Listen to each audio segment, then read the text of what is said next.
1945 fue un año tumultuoso y testigo de luchas encarnizadas, seguidas de la paz y los comienzos de un nuevo orden mundial. Los aliados estaban decididos a infligir la derrota total a sus enemigos a cualquier precio. Pero tras la victoria, los tres grandes, Gran Bretaña, Estados Unidos y la Unión Soviética, se disputaron la supremacía. El mundo en que vivimos hoy es el legado de los acontecimientos de 1945.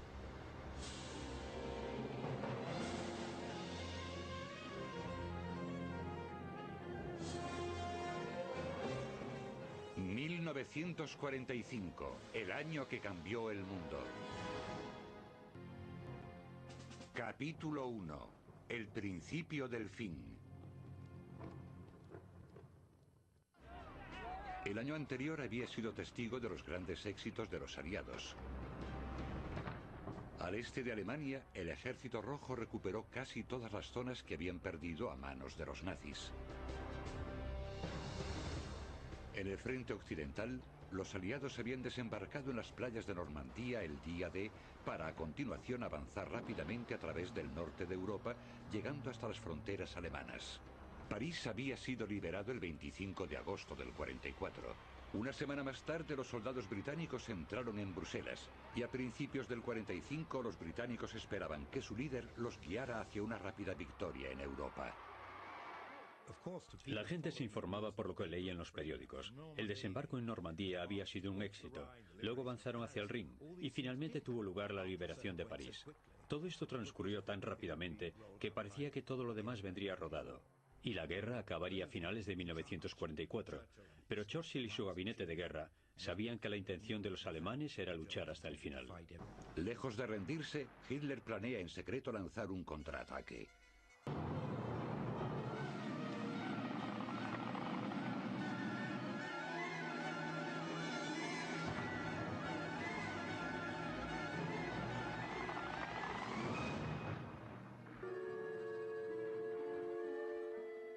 Las bajas son cuantiosas en ambos bandos.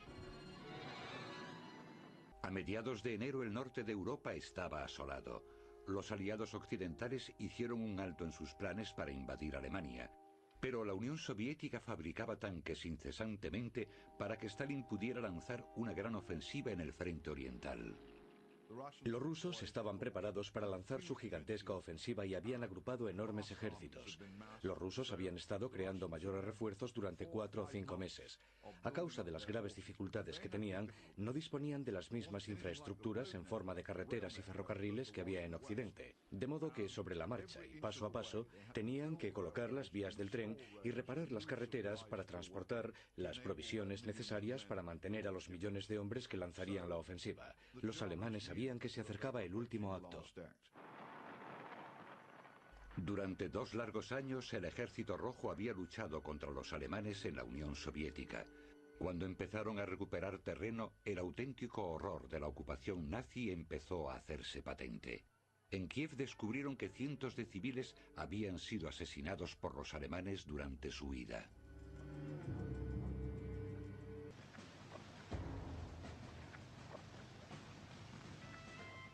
La magnitud del horror que allí encontraron no se conoció en su totalidad hasta que la guerra en Europa llegó a su fin. Y las bajas fueron cuantiosas, pero la Unión Soviética había ocupado grandes extensiones de la Europa del Este. Churchill estaba preocupado. Churchill esperaba llevar a Stalin a una conferencia antes de que el Ejército Rojo consiguiese entrar en una de las capitales de Europa del Este. Su intención era conversar sobre el futuro de Europa del Este sin que existiera una fuerza mayor de tanques soviéticos en cada capital. Solicitó a Stalin y a Roosevelt abrir las conversaciones de inmediato. Pero Stalin, astuta y también comprensiblemente desde su perspectiva, se negó. La conferencia iba a celebrarse en Jerusalén y Stalin alegó: no puedo ir en avión, mis médicos me lo han prohibido. Entonces Churchill envió un horario de trenes porque en aquella época era posible llegar en tren. He de aclarar que Stalin era un hombre extremadamente desconfiado, así que pensaba que Roosevelt o Churchill lo intentarían engañar. Tal vez incluso formarían un frente común en su contra, como haría él dada la ocasión. Le divertía mucho poner a Roosevelt en contra de Churchill y viceversa. Churchill daba por sentado que las fronteras de la Europa de la posguerra estarían determinadas por el punto de encuentro de las tropas. Su temor era que el comunismo, que avanzaba con paso firme junto al Ejército Rojo, consiguiera llegar hasta el Atlántico. Los nazis querían luchar hasta la muerte y la guerra en Europa estaba lejos de su final. El infierno en todos los frentes. A finales de enero de 1945, los americanos llevaban ventaja a los japoneses en el Pacífico. Habían ganado una gran batalla por mar y habían tomado la isla de Leyte en las Filipinas, de gran importancia estratégica. Sin embargo, el resultado de la Guerra del Pacífico era incierto.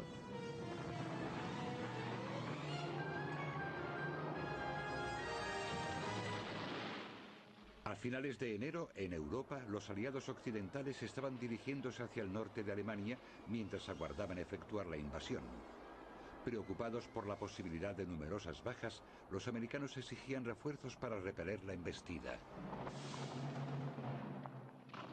En el frente oriental, el Ejército Rojo había conseguido avanzar mucho, llegando hasta el río Oder, a 70 kilómetros de Berlín. Estoy seguro de que Stalin sabía que Churchill estaba preocupado ante la posibilidad de que la gente de los territorios ocupados fuese a su vez subyugada por el este. Pero verdaderamente no había nada que Churchill pudiera hacer. Los británicos y los americanos seguían lejos, avanzando por el oeste. Stalin estaba decidido a conseguir que el movimiento fuese tan rápido y tan profundo como fuera posible. Entendía que cuanto mayor era el territorio ocupado, tanto mayor iba a ser su poder de negociación durante la siguiente conferencia que habría de celebrarse. Tenía una imagen mucho más nítida que Roosevelt de las consecuencias políticas producidas por su campaña militar. Si observamos la política exterior de Roosevelt, se ve su deseo de oprimir a Alemania y que reconozca su derrota. Pero no quería debilitarlos tanto que se produjera un vacío de poder en Europa que rápidamente llenarían los soviéticos. Inicialmente, Rusia aspiraba solo a sobrevivir. Pero una vez que se hizo patente que podía ganar la guerra, la perspectiva de conquistar a Alemania y dominar Centroeuropa y Europa del Este empezó a prevalecer. A finales de enero, los americanos seguían avanzando a través del Pacífico. Su objetivo era desembarcar en Filipinas y tomar su capital, Manila. Pero la resistencia de los japoneses era muy dura y sabían que derrotar a Japón iba a ser difícil. Necesitarían el formidable Ejército Rojo para ganar a Japón, pero sería a costa de la libertad de Europa del Este. Europa, el reparto del territorio.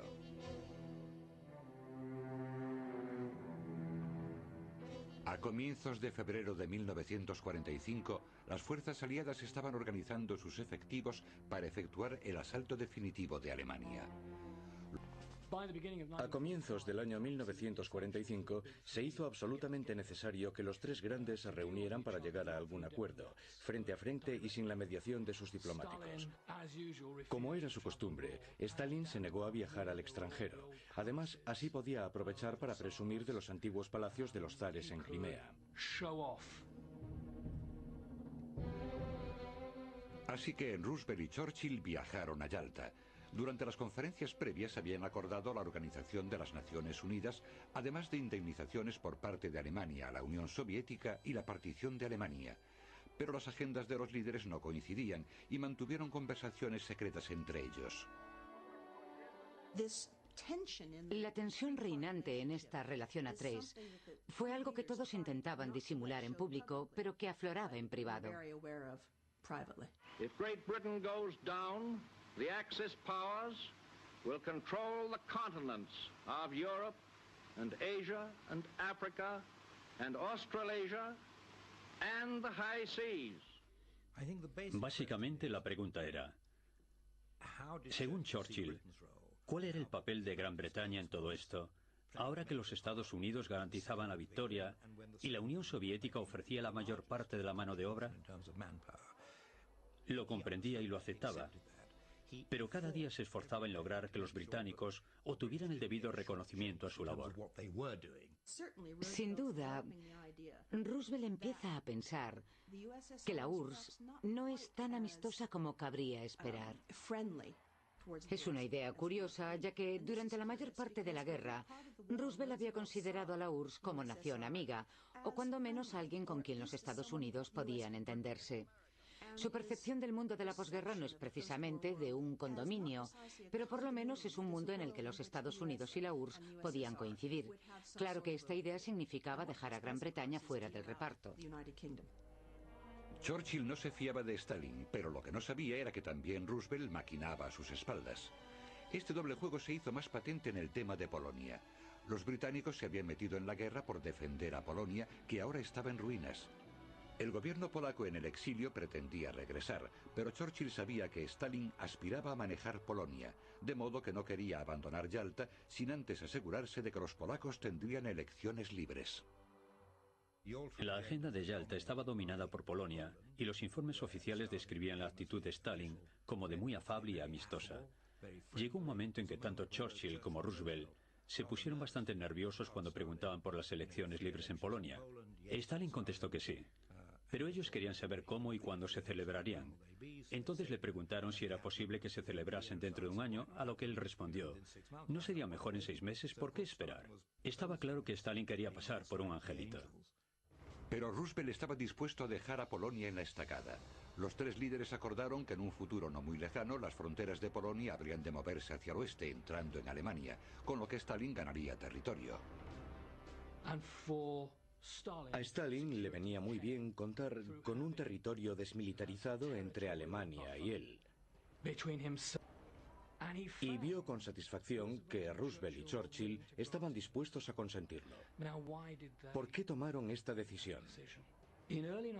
A comienzos de 1945, parecía probable que se libraría una guerra aún peor en el lejano Oriente.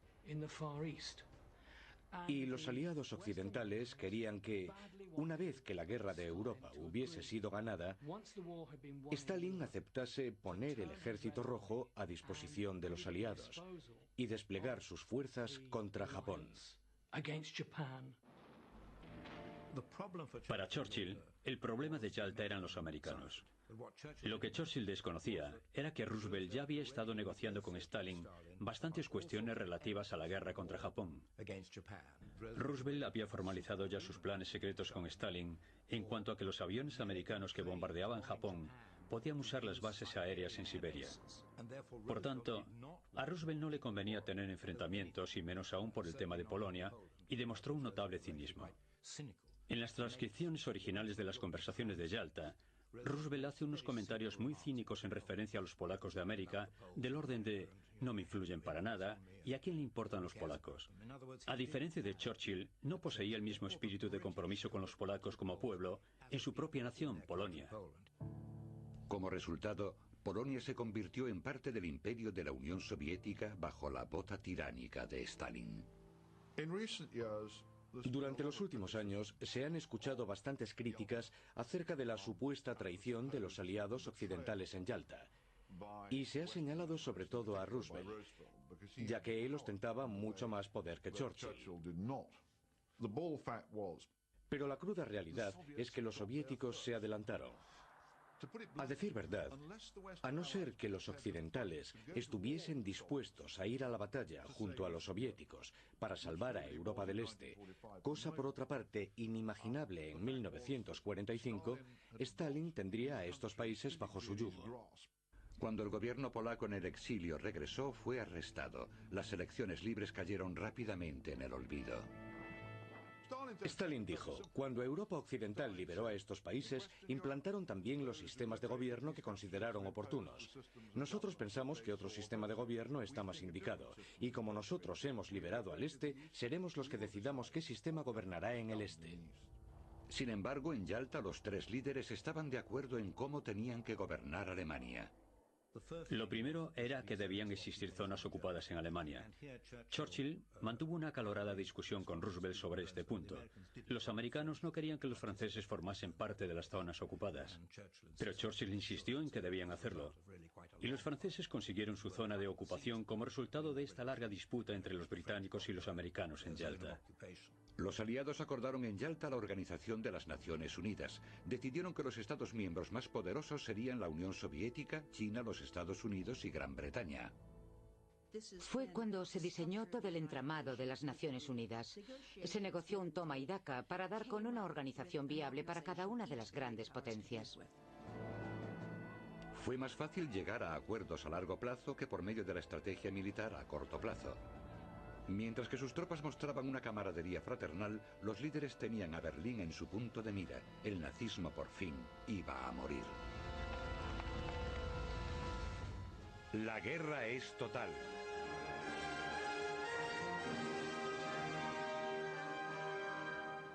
El 19 de febrero los americanos desplegaron una ofensiva en territorio japonés, desembarcando en la estratégica isla de Iwo Jima.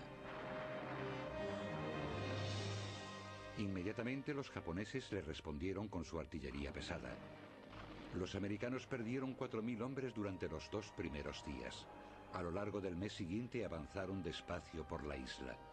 Miles de japoneses estaban dispuestos a morir y solo 216 sobrevivieron de un ejército de 23.000 hombres que murieron defendiendo su tierra sagrada. En Europa también los alemanes luchaban hasta el último hombre. Mantenían duros enfrentamientos con los movimientos de las resistencias locales, mientras los aliados avanzaban palmo a palmo hacia el corazón mismo de Alemania. En las mentes de los aliados occidentales, así como sus hermanos del Este, Berlín, la capital de Hitler y el Tercer Reich, era el objetivo simbólico. En todas las conversaciones y en todos los planes, los aliados occidentales siempre hablaban de Berlín como su meta final. Por toda Europa había hambruna, pero los aliados occidentales seguían hacia Berlín en su empeño de mantener a Polonia en Occidente. Era importante porque si los aliados llegaban no solo a Berlín, sino hasta 150 kilómetros más allá, Polonia formaría parte del grupo de países aliados y por lo tanto su independencia estaría asegurada. Sin embargo, Stalin sabía lo que planeaban los aliados porque nosotros ya le habíamos comunicado nuestros planes, de modo que llegó a un acuerdo privado con Eisenhower, un detalle extraordinario, por cierto. Tenemos bastante correspondencia entre Churchill y Eisenhower hablando del tema. Sabemos que Stalin le dijo a Eisenhower, Berlín ha dejado de ser importante porque todos los ministerios alemanes que quedaban están siendo trasladados al sur, a Leipzig, Chemnitz y Dresde. Su idea era que las tropas de los demás avanzasen hacia el sur y ya se ocuparía él de Berlín, ya que a fin de cuentas había dejado de ser importante. Pero Churchill se enteró por casualidad de lo que estaban tramando porque vio que los ejércitos se dirigían en dirección contraria a la pactada y exigió explicaciones. Eisenhower le dijo, no hay de qué preocuparse porque los soviéticos dicen que Berlín no es importante. Churchill descubrió la trampa enseguida y le dijo que aunque los ministerios hubiesen sido trasladados fuera de Berlín, Berlín seguía teniendo una relevancia psicológica. Berlín era la capital de Alemania. En Berlín estaba Hitler.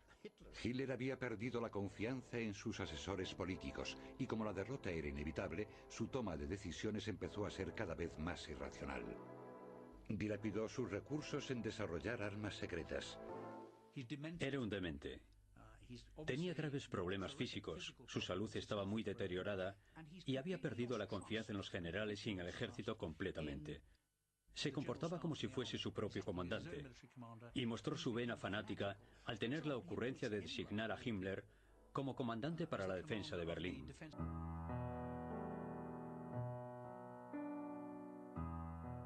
A medida que los aliados atravesaban las ruinas de Europa, encontraban a su paso alemanes derrotados y heridos. Muchos soldados del Ejército Rojo estaban tan brutalizados que mostraban poca o ninguna piedad.